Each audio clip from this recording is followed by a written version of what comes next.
așa și luați loc. Rămâneți așa jos. Vă rog.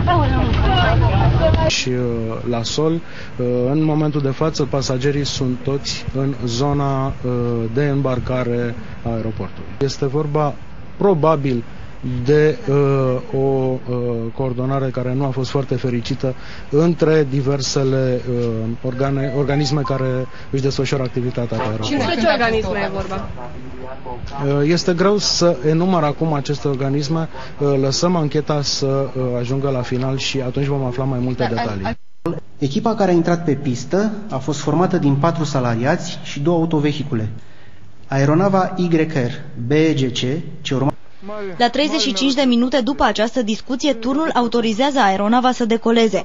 După alte 30 de secunde, turnul întreabă balizajul dacă pista este liberă. În acel moment însă aeronava rulează deja pe pistă. După alte 20 de secunde se produce impactul. La 1 minut după accident, un membru al echipei de balizaj comunică turnului că pista nu este liberă.